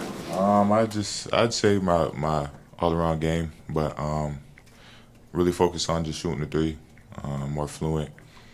My ball handling and just decisions coming off the screen. Also was watching film, saw in previous games, so just watching that. Shaden, are you expecting you and Joe to get an extension done before the end of the season, or where are things at on that right now? Right now, I'm just leaving it to my agents. I'm letting them handle it. I'm more focused on my work and just the season. So just getting ready for the season. Just excited. You expect to be a starter this year? I don't expect anything really. I just expect for me to come in and help this team. whether that's, coming off the bench or starting. Doesn't really matter to me. I'm just going to come out and do what I got to do to help this team. The team parted ways with the DA and Ant, who were a big part of the offense. Do you feel any pressure or any need of you to provide more offense than what you provided till now? No, I don't feel no pressure. I feel like the guys we got here are special. We've been practicing for 3 weeks now, so just building that chemistry and just knowing each other, I think we'll do fine. Where you are, you think, as far as where your season can go, your ceiling? I think we can go as far as we take it. Whether that's playing in playoffs, I feel like if we really lock in and do what we got to do, we could take it as far as we want. Shaden, do you feel like that you have anything to prove this year? Nah, I just want to come out, play basketball, play hard, do what I got to do to help this team. So. You don't feel any added weight just chasing a contract? Obviously, it's such a big season from that standpoint for you. Not at all. I mean, at the end of the day, it's just basketball. I'm going to come here, play basketball, again, do what I got to do to help this team. So, no pressure at all. Last season, you were healthier and be able to play more games than your rookie year. Does that give you like a clear vision or sense that something that you could probably do or set as a goal in your future? Well, I'm just gonna, do what I gotta do to take care of my body to play as many games as I can. So that, starts off court with H&P and, like I said, just doing what I gotta do to keep my body healthy. I'm always curious when I hear guys say they're watching a lot of film in the off season. What are you looking for? What kind of things do you see from that, and how does that help you? I'm really just looking at different coverages. How different teams play me in certain situations. I watch a lot of that, and then also other players. Really, watching film on Anthony Edwards, Devin Booker, really players that play my position. So. As one of 3 players on this team who played with Damian Lillard, if I would have told you this time last year that Dame was back on this squad going into this season, what would have your reaction been? What you mean, like my? Like, I guess just what is it like? What was your reaction to when you found out Damian was coming back to this team? I mean, I wouldn't say I was surprised, but I kind of figured, he would come back home eventually. So, I mean, I wasn't really surprised. I was on a flight on the way back to Portland, so that's when it happened. That's where I was at. You had talks with Chauncey regarding what he expects of you and your role in the next season, and also did you initiate anything from your end? Any what? Anything from your end as far as what you see your role to be, your offensive responsibilities, and so forth? No, I haven't really had no talks yet. I'll probably meet with him soon, but the talks so far have just been, just playing my game, just playing hard. I mean, we just been running, and hooping. That's it. You mentioned the workouts the last few weeks, but in addition to that, how do you individually and then the team as a whole sort of pick up where you left off the second half of last season? I mean, us players are familiar with each other, some new coaches. I don't think it'd be hard to pick up where we left. We just gotta, keep playing together, and that's it. What's your favorite part about this team and the roster? Favorite team about this team and the roster? Probably just playing with these guys, man. They push you in practice. They play hard, and we got some young guys and old guys, so it kind of evens itself out. And these guys are just funny and fun. So. What do you think of Hansen? Hansen. I mean, he's what, 7-footer that can pass the ball. He can dribble a little, shoot the three. I think he's a special dude and can really take this team to the next level. Thanks, Shaden. Thanks, Shaden.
Questions for Hansen? Obviously, Chris is here to translate. I was told to ask you by Mike, what's your favorite food in Portland since you got here?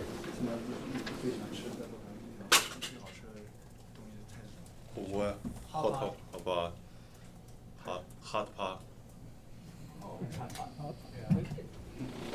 From a specific restaurant? Have you done? Haven't. In the bathroom, yeah. The NBA is playing 2 games this year in Cal, and I'm wondering, would you like to see more games played in China, and would you like to play at some point in China with the Trailblazers?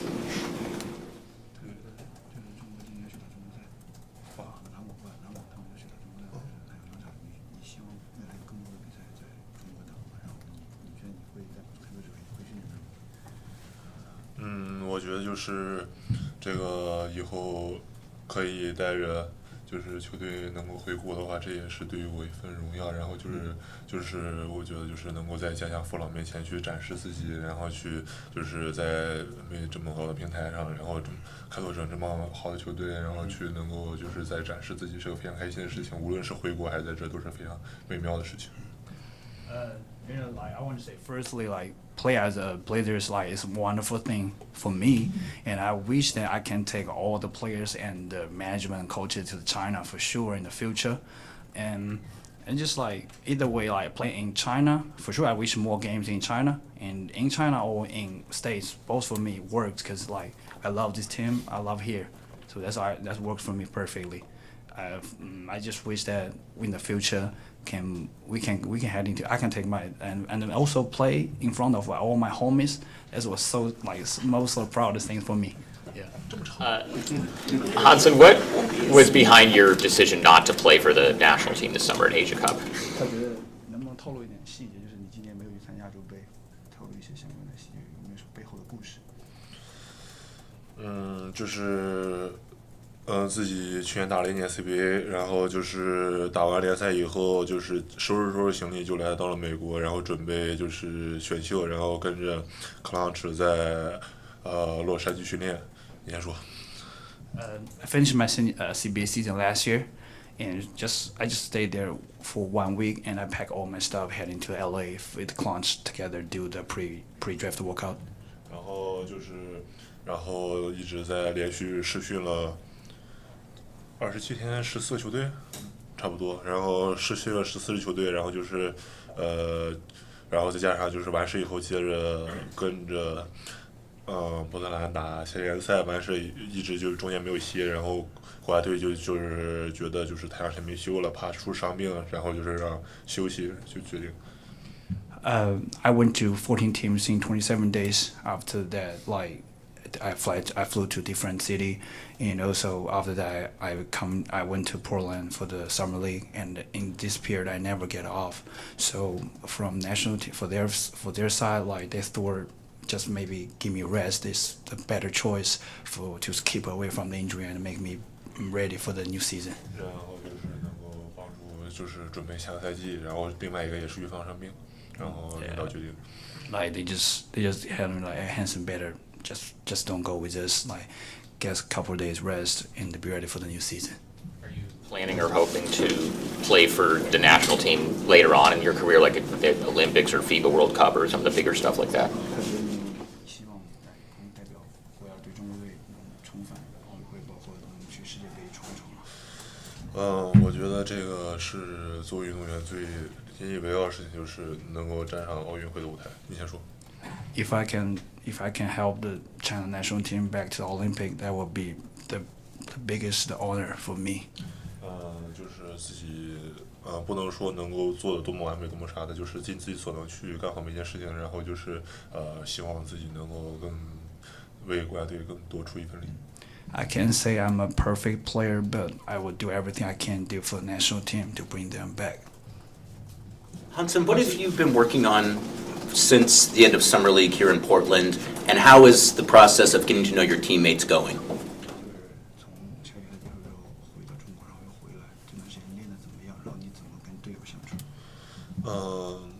就是 smile face don't punch. Okay, that's Hansen's Chinglish. You will never slap someone who always give you the smile, right? So in the beginning, Hansen always smiled too. I smile to my teammate all the time. 就是笑呵呵的，就是说错了也不会挨打呀，就是类似的。Even I say something wrong or act something weird, I just use my smile to stop them to next move. And Scoot had said that your nene is pretty good. The Scoot. 我谢谢三，他夸我吗？ That's a compliment, right? 这在夸我吗？自己夸你自己，能不能想跳一跳？想让我出手，直接这想让我在这出手。Oh, that would be a little bit embarrassing, so I'm. 和你是新秀没关系的，出手是你的事情。他现在英语感觉学的怎么样了？就是有没有什么一路上有没有什么困难在学习英语的过程中？ So how about the English, Hansen? What's going on with the English? How the process works? I think English bad every day, but sometimes it's Chinglish.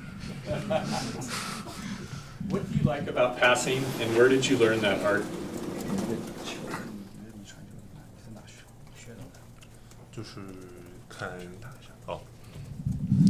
就是看一些集锦，然后sometimes I watch highlight， 是 highlight 吗？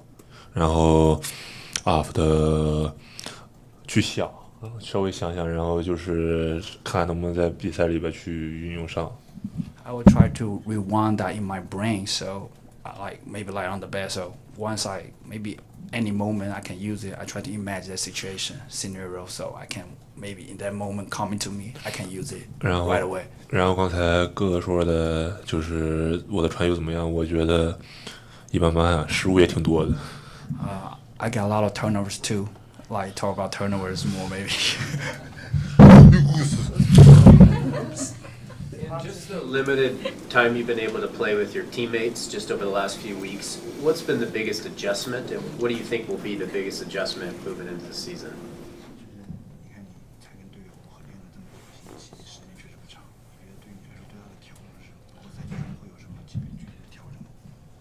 就是啊，说错了别怨我。No disrespect, firstly. I think more fast and more strong in game and in corner， 在场上。On the court. On the court, on the court, I want 沟通。Communicate. Communicate English 你的 better. I want， 所以说就是这个是要去适应去啥的。Yeah.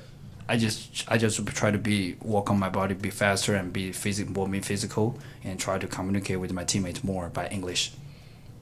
What has stood out to you about your new teammates and how they play the game and how you work with them on the court?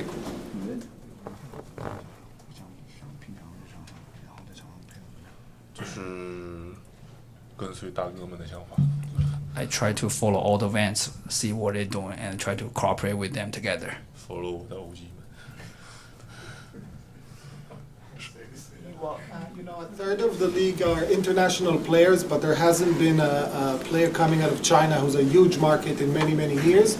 How has he been growing up to deal with the pressure and the expectations off the court and on the court, and how does he plan to look at it from now on? 现在好久没有中国球员来参比赛，肯定有很多压力。你对这些压力、期待你是怎么看待的？首先我觉得就是这能够站在这边，就是一个非常荣幸、非常开心的事情，就是对于我自己来说，就是职业生涯来说。For my career, like I can be here, that will be most like the happiest thing for me right now. 就是我觉得就是你做这件事情之前不要想太多。I still in the process. I achieve nothing in here, so I don't have to think that much right now. 就是做好的事情就是做好训练，然后跟着大哥们打好每一场球，然后打好每一场训练赛。Focus on my game, just follow my teammate together, see what I can do for them, what I can do for the team. What are your goals for your rookie season? 打好每一场球，然后争取好每一场时间。Like focus on every game I have, and treasure every minute I have. You mentioned in your Players Tribune letter that during draft workouts you were trying to get in your opponent's heads. Have you been doing that during off-season workouts with your new teammates? Sorry, say it again. In the Players Tribune letter, he said that he was trying to get into opponents' heads during draft workouts. Has he been doing that with his new teammates? 去看看 Player Tribune 的时候，有些时候在试训的时候，为了展示自己的强硬，就有些时候去跟人家玩一些挑逗人家。你在跟队友有这么干过吗？我们是好兄弟。I try to build brotherhood with my teammates. So 都是我的朋友，都是我的兄弟。They're my friend now, so I will not do that anymore. Have you thought at all, particularly with Scoot going down, your ability to play make, and if that's something as a rookie you feel like you could do in terms of helping facilitate the offense? Henderson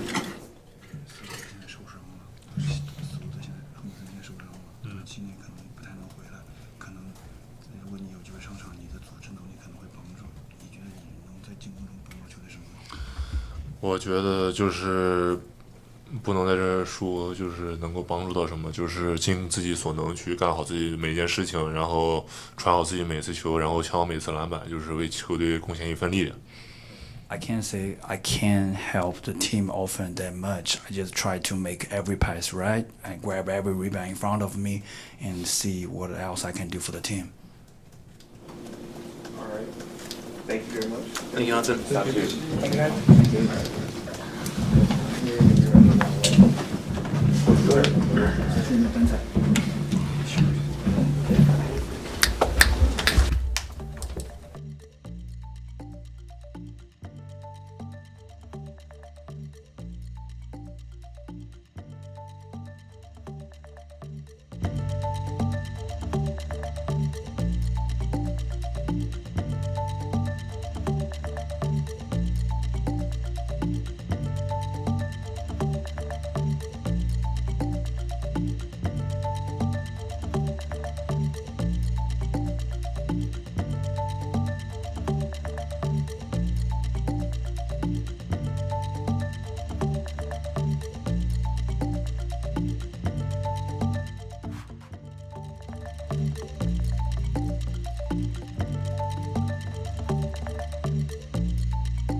you.